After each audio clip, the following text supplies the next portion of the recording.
सहारा कहिले न भई जाऊं तिमी बाट टाढा, तिमी बाट टाढा।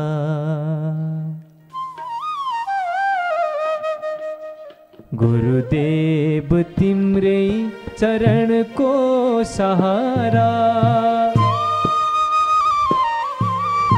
गुरुदेव तिम्रै चरणको सहारा कहिले न भई जाऊं तिमी बाट टाढा, कहिले न भई जाऊं तिमी बाट टाढा, तिमी बाट टाढा, तिमी बाट टाढा।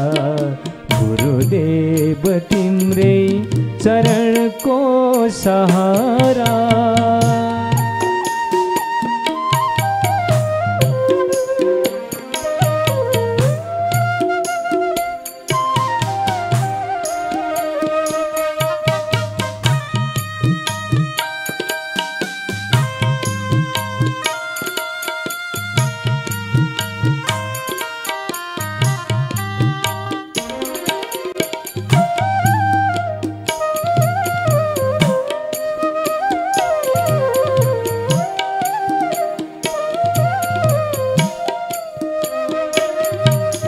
ज्ञान ज्योति दिशत मार्ग देखायो, भक्ति को पथमा तिमीले डोर्यायो।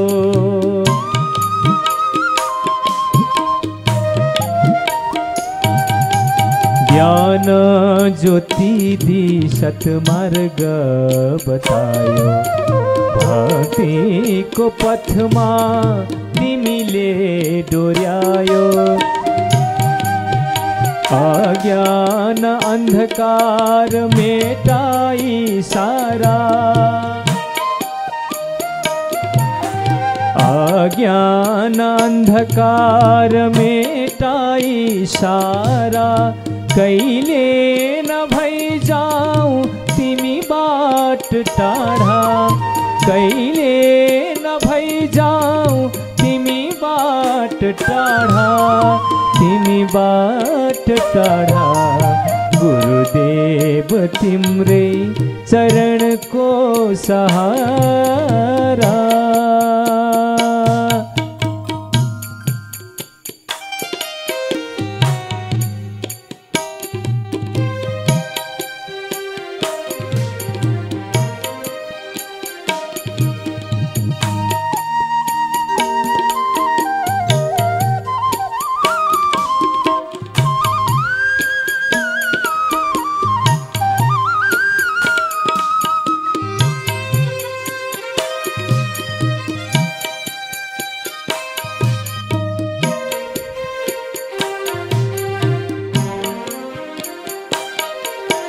शान्ति को संदेश तिमीले ल्यायो, आनन्द सँग बाँच्न तिमीले सिकायो।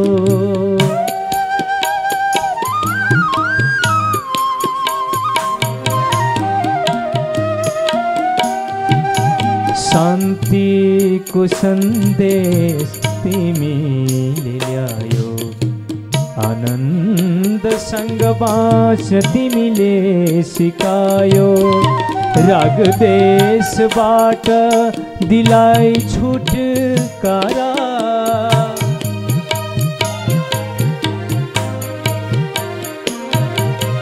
राग देशबाट दिलाई छुटकारा कहिले न भई जाऊं तिमी बाट टाढा, कहिले न भई जाऊं तिमी बाट टाढा, तिमी बाट टाढा, तिमी बाट टाढा।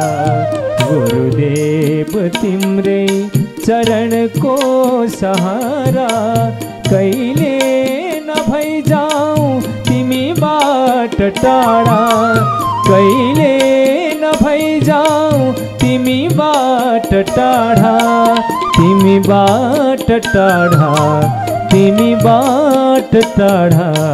गुरुदेव तिम्रै चरणको सहारा।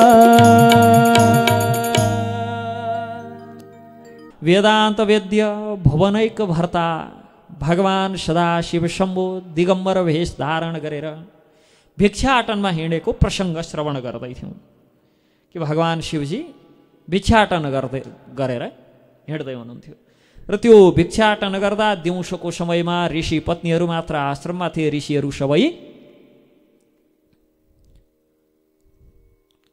सन्ध्यावन्दनका लागि, दिउँसोको स्नानका लागि भनेर गएका थिए। ऋषि पत्नीहरूले यथोचित सम्मान गर्छन्, भिक्षा दिन्छन्। त्यही मध्येबाट एक ऋषिपत्नीले प्रश्न गर्छिन्, को हुनुहुन्छ, कहाँबाट आउनुभयो, किन घुम्नु भएको छ, के छ? ईश्वरहम सुखे शान्ते, मलाई ईश्वर भनेर चिन्छन्। म यस देवी यो वनमा भिक्षाटन गर्दै हिँडेको छु, खासै विशेष त्यस्तो केही छैन। ईश्वर भन्ने वचन सुन्न साथ ईश्वरस्य वचः श्रुत्वा ऋषिभर्या उवाच तम्। ईश्वर यो शब्द सुन्न साथ ऋषिभर्या ऋषिपत्नीहरू उवाच तम् के भन्छन् त भन्दा, ईश्वरोषि महाभाग कैलासपतिरेव च एकाकिन कथं देव भिक्षार्थम अटनम तव। हे महाभाग, ईश्वर भने पछाडि पक्कै पनि हजुर कैलाशपति हुनुपर्छ। अनि कैलाशपति स्वयं भगवान शिवशङ्कर एकाकिन कथम देव, यो कुरा हामीलाई प्रश्न बनाइदिनुहोस्, बताउनुहोस्। के बताउनुहोस् भन्दा, भिक्षार्थमटम तब के गर्न भिक्षा माग्दै हिँडेर? कोही घर माग्न आए अनि हजुर को भनेर सोद्धाखेरि म चाहिँ बिल गेट्सको आफ्नै छोरो भनौँ भने के भन्ने हो त्यतिखेर? अथवा नेपालको कन्टेक्स्टमा भिक्षाटन गर्न आए हजुर को भनेर सोद्धाखेरि म चाहिँ विनोद चौधरी भन्यो भने के भन्ने हो त्यतिखेर? सोध्नु पऱ्यो नि त, के माग्न हिँड्या त उसो भए? शिवजी ईश्वरोषि महाभाग कैलाशपतिरेव च, ईश्वर भनेपछि पक्कै हजुर कैलाशपति भगवान शिव हुनुपर्छ, दिगम्बर स्वरूप छ। पक्कै शिव विष्णु त होइनन्, विष्णु भए चारवटा हात साथ हुन्थे, चारवटा हात हुन्थे, शङ्ख चक्र गदा पद्म लिन्थे, पिताम्बर धारण गरे हुन्थे। सबभन्दा दिगम्बर स्वरूप छ, नाङ्गै धाङ्गै भन्ने त को हुन्छन् अरू शिवजी? अनि माग्न हिँड्या छन्। आश्चर्य, किन माग्नु पर्यो, भिक्षाटन किन गर्नु पर्यो भन्दा भगवान शिवजी भन्नुहुन्छ, दाक्षायण्याविरहितो, दाक्षायणीसँग मेरो विरह भयो, विरहितो विचरामी दिगम्बर। कि पत्नी दाक्षायणी, दाक्षायणी भनेकी दक्षकी छोरी सतीसँग मेरो वियोग भयो। तत्पश्चात त्यो वियोगको पीडाले गर्दा म विचरामी दिगम्बर, दिगम्बर रूपमा विचरण गर्न यस्तै रहेछ संसार भनेर। भिक्षाटनार्थम शुश्रोणी सङ्कल्परहितः सदा तया सत्य विना किञ्चित् स्त्री मात्रम मम भामिनी। कि अब म भिक्षाटन पनि सङ्कल्परहित भएर गर्छु, कुनै सङ्कल्प केही छैन अब मेरो हृदयमा। संसार निसार रहेछ, यस्तै रहेछ। हे भामिनी, मेरी पत्नी सती अब मसँग छैनन्, म सतीबाट विहीन भएँ। सती बिना अरू कोही रमणी मलाई रुचिकर पनि लाग्दैनन्। फेरि यस्तो होइन अब गइहालेन, ठिकै छ, अब अर्की ल्याउने के समस्या छ? अझ हाम्रो त उखान पनि खुट्टा भयो जुत्ता कति कति भनौँ ल्याएर, त्यस्तो होइन। ल उहाँले विशेष भन्नुभयो के अरे, काली गयो गोरी आउँछन्, गोरी गयो काली आउँछन्, त्यस्तो होइन। शिवजीलाई त्यस्तो विचार भएन कि भगवान शिवजी के भन्नुहुन्छ, तया सत्या बिना किंचित सती बिना किंचित स्त्री मात्र मम भावे। अरू कुनै स्त्रीमा अरू कुनै रमणीमा मलाई कुनै प्रकारको रुचि छैन। वास्तवमा हाम्रा शास्त्रहरूले स्त्रीको यसरी महिमा वर्णन महिमा गान गर्छन्। एकपटक भक्ति वेदान्त नारायण गोस्वामी महाराजले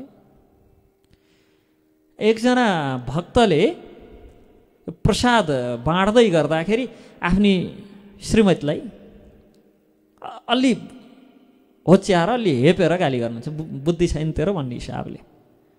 महाराजजीले तत्क्षण रोकेर, उहाँको नाम गदाधर थियो क्या, गदाधर इधर आ भनेर बोलाउनु भयो। अलि झपारेर त्यस्तै गरी खोर दौडेर गयो। गुरुले बोलाएपछि जानु पर्यो नि दौडेर। यस्तो त्यो माताजी प्रति देखाएर ओ कौन है के भन्ने, श्रीमती हुन् भन्नु पर्यो नि। श्रीमती भयो यस्तै, श्रीमती हुन् यसरी गाली र गलत।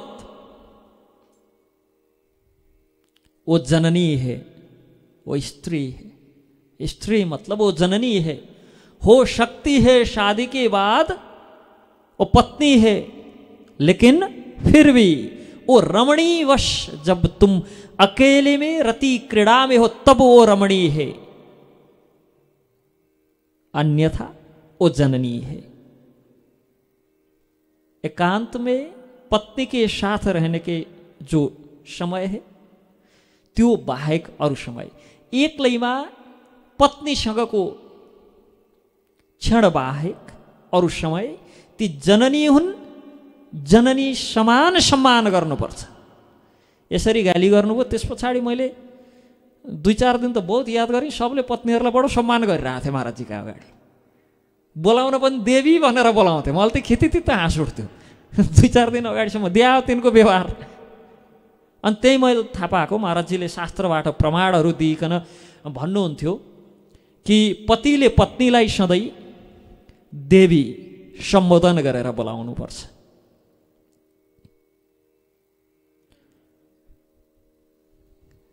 होइन, सम्मान गरेर बोलाउने बानी नभएर होला। एक दिन मात्र बोलाउने कुरा गरेको होइन, सधैँ त्यसरी बोलाउनुपर्छ। देवी र प्रिया यी 2 शब्दहरू प्रयोग गर्नुपर्छ पत्नीलाई, प्रिया र देवी। अनि पत्नीले पतिलाई प्राणनाथ शब्द प्रयोग गर्नुपर्छ। अब आजकल प्राणका नाथ अरू नै हुन्छन्, कहाँबाट पतिलाई प्राणनाथ भन्ने। अब फेरि जसरी पत्नीलाई देवी भनेर बोलाउँदाखेरि कसलाई बोलाएको भनेर दायाँ बायाँ हेर्छन्, त्यस्तै गरी अब पतिहरूले पनि प्राणनाथ पति परमेश्वर भनेर बोलाइदिए भने छक्कै परेर कसलाई बोलाइन् भनेर यता र उता हेर्छन्। त संस्कार सकिया, संस्कार सकिया यसलाई भन्छन्। यो सम्बोधन भगवान शिवजी के भन्नुहुन्छ, आनन्दै भयो। अब त्यो यसै पनि ती ससुराबा गतिला थिएनन्, मलाई चाहिँ नाना भाती भनेर हेपेकै हुन्। तिनकी छोरी आगा हाम फालिन्, मेरो के को दोष, अर्को ल्याइन्छ। यहाँ भगवान शिवले त्यसो भन्नुभयो कि न रोचते विशालाक्षी, अरू कसैप्रति मेरो कुनै रुचि नै छैन। म सतीबाट विमुख भई, त्यसकारण अरू कसैप्रति न रोचते, कुनै प्रकारको मलाई रुचि नै छैन अरूप्रति। शिवजीको बडो विशेषता छ कि त्यत्रो ससुराबाका घर यहाँ भन्ने हामी कसैलाई चाहिँ अलि मेजमानी खोज्यो भने ससुराली आओस् र भनेर भन्छौँ। बिचारा शिवजीको ससुराली सारा जगतले जसलाई पुज्छ, सारा जगतले कामै नलाग्ने थर्ड क्लास भयो, कबाडी भयो भनेको पनि ससुराली गएपछि विशेष सम्मान पाउँछन्। ज्वाइँ साहबको सवारी भयो नै भन्छन्। भित्रभित्र चित्त नबुझेको भए पनि एउटै छोरी यस्तो डुकुलन्ठुले उछिट्यायो भन्ने भए पनि बाहिरबाट त ज्वाइँ साहब हजुर तपाईँ जिउनार होस्, ज्वाइँ आएका थिइन् अलि विशेष पकवान विशेष परिकार गर्छन् नै। यहाँ बिल्कुल उल्टो, सारा जगतले पुज्ने शिवजीलाई ससुरो यस्तो घामट पर्यो, पुरै अब भन्न हुने नहुने सबै थोक भनौँ। अनि शिवजी फेरि हाता त्रिशूल लिएर तँलाई धुन्धुकारी मोरा ज्वाइँलाई सम्मान गर्नुपर्छ भने थाहा छैन, तँलाई आजै ठेगान लगाएको छु भनेर लखाट्न तेरो लाग्नु भएन। खै नबस भने त होला नि मलाई यहाँ भन्नु, उठेर हिँड्दैन हो। सबतिर ज्वाइँ अयोग्य परेर पनि लाज पचाएर ससुराली गए सुनेको। यहाँ बिल्कुल उल्टो, सबैभन्दा योग्य ज्वाइँ नालायक ससुरो। अन्त करिब करिब अब बोका टाउको बुद्धि बोकाकै थियो पहिल्यै, बुद्धि त पहिल्यैदेखि बोकाकै जस्तो थियो, बाख्रै जस्तो थियो, टाउको पनि हाल्दै ठिक्क मिलो।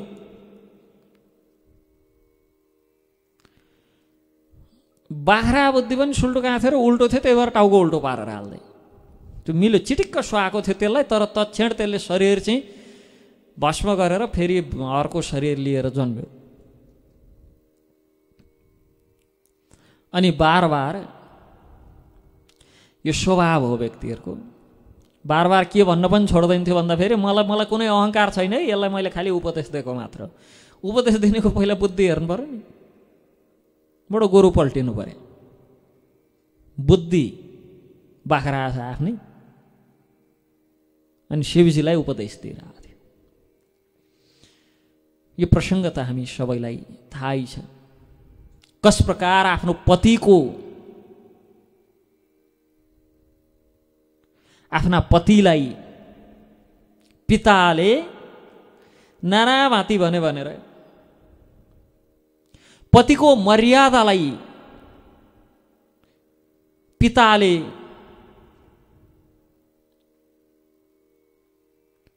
उल्लङ्घन गर्नुभयो भनेर, आफ्नो पतिको पतिप्रति प्रयोग भएका दुर्वचनहरूलाई सहन गर्न नसकेर तत्क्षण तपाईँको रजवीर्यबाट प्राप्त भएको यो शरीर अब म कुन मुख लिएर शिवको अगाडि जाउँ, यस्तो विचार गरेर सतीले प्राण त्याग्नुभयो। तपोअग्नि प्रकट गरेर शरीरलाई भस्म गर्नुभयो, शरीरलाई जलाउनुभयो। त्यही जलेको शरीर शिवजीले बोकेर हिँड्नुभयो पत्नी वियोगमा। विभिन्न स्थानहरूमा अङ्गपतन भए, शक्तिपीठहरू प्रकट भए। र यहाँ शिवजी त्यस पश्चात पनि दिगम्बर भेष धारण गरेर भिक्षाटन गरेर विचरण गर्दै हुनुहुन्थ्यो। जब शिवजीले अरू कसैमा मलाई कुनै प्रकारको रुचि नै छैन, अब रुचि नै नभएको विषय, त्यही भएर बस दिगम्बर स्वरूप धारण गरेको छु, भिक्षाटन गर्दै हिँडेको छु। तस्योक्तम वचनम श्रुत्वा, शिवजीको यस्तो कुरो सुनेर बडो आश्चर्य लाग्यो ती स्त्रीहरूलाई। उवाच कमलेक्षण, ती कमल नयनी स्त्रीहरू अब के भन्छन्? स्त्रियो सुख संस्पर्शा। हामीले सुनेको बुझेको अनुसार त पुरुषहरूलाई त स्त्रीको यसो स्पर्श भयो भने संसारको सबैभन्दा सुख प्राप्त हुन्छ रे। स्त्रियो सुख संस्पर्शा पुरुषस्य न संशय, यसमा त कुनै संशय नै छैन, डाउटै छैन। विचार पुरुषहरू त सारा संसारै उलटपुलट गरौँला जसरी मेहनत त्यही कोमल स्पर्शका लागि गर्छन् रे। स्त्रियो सुख संस्पर्शा पुरुषस्य न संशय, यसमा त कुनै संशय नै छैन। हामीले पढेको पनि, देखेको पनि, सुनेको पनि, भोगेको पनि विषय हो यो। ता स्त्री हो, तर त्यस्ता स्त्रीहरूलाई वर्जिता सम्भो, तिनलाई वर्जित गर्ने कस्तो अचम्मको कुरो। रुचि नै छैन त्यस्ता स्त्रीप्रति, त्यस्तो नि हुन्छ। त्वदृश्येन विपश्चिता। ती कमल नयनी कामिनी स्त्रीहरू के भन्छन् भन्दा, हे शम्भु, स्त्री जाति त पुरुषका लागि सुख स्पर्श स्वरूप हुन्। संसारमा पुरुषहरूका लागि अरू केही सुखको विषय, अरू कुनै सुखको बाटो देख्नु भएको छ? हामी नै त हौ नि। हामी भनौँ भने तिमीहरूको जीवन निस्सार छ भन्नु खोजेको त्यही हो। अनि यस्तो स्त्री जातिप्रति हजुरलाई कुनै रुचि छैन? त बडो आश्चर्यको कुरो हो। किनभने माथि उहाँले के भन्नुभयो, नरोचते भन्नुभयो, मलाई त कतै केही रुचि नै छैन अब भनेर। त बडो आश्चर्यको कुरो, अचम्मको कुरो। अनि फेरि मलाई अरू अब कोही स्त्रीकै अगाडि पुगेर मेरी त्यस्तै सती थिइन्, ती बाहेक अरू तिमीहरूको मलाई मतलबै छैन भनिदिँदा अलिअलि कता कता ठेस पनि पुग्यो होला। त हामीलाई यसो भन्नु त्यो पनि पुग्यो होला नि त, कतै कतै पर्यो होला। त्यो स्वाभाविक पनि हो। यहाँ हजुरको कानमा लगाएको त ठिकै ठिकै हो, उहाँको चाहिँ राम्रो छ भनौँ भने भोलिपल्ट आएर त्यो फोटो खिचेर त्यही लिएर चाहिँ सब गहना पसल दौडिने हाम्रो स्वभाव हुन्छ।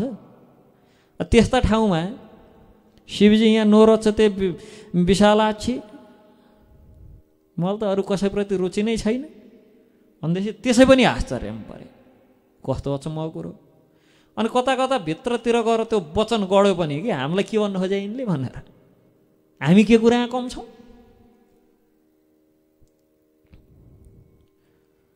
ता स्त्रियो वर्जिता शम्भो, त्यस्ता स्त्रीहरूलाई वर्जित गर्ने। त्वदृश्येन विपश्चिता इति च प्रमदा सर्वाम इलितायत्र शङ्कर भिक्षापात्रं च तच्छम्भो पूरितं च महागुणै अन्नैश्चतुर्विधैः षड्भिर रसैश्च परिपूरितं यदा शम्भुर् गन्तु काम कैलासम पर्वतं प्रति। अब के गरे त भन्दा सबै स्त्रीहरू शम्भु भगवान शङ्करको समीपमा आएर अनेक प्रकारका उत्तम भिक्षा आदि दिएर, दान गरेर, भिक्षा पात्र भरिदिएर, चतुर्विध अन्न तथा षड्विध रसयुक्त भोज्य सामग्रीले परिपूर्ण गरेर भिक्षा पात्र पुरा गरिदिए। षड्विध रसयुक्त भोज्य सामग्रीहरू, भोज्य पदार्थमा 6 प्रकारका रसहरू हुन्छन्। तितो, पिरो, अमिलो, नुनिलो, टर्रो र गुलियो। यी 6वटा बाहेक अरू रस हुन्छन्। खानेकुरा जे भए पनि यही 6वटा रसमध्ये कुनैका हुने हुन्। र यी 6वटै रसले परिपूर्ण गरेका अनेक पकवान आदि शिवजीलाई भिक्षा पात्र परिपूर्ण गरेर तत्पश्चात जब भगवान शिव कैलाश जान लाग्नुभयो, समस्त ऋषिपत्नीहरू प्रसन्नतापूर्वक ऋषिहरूको ती पत्नीहरू भगवान शिवजीको पछाडि लागे। सबै अब पछि पछि हिँडे।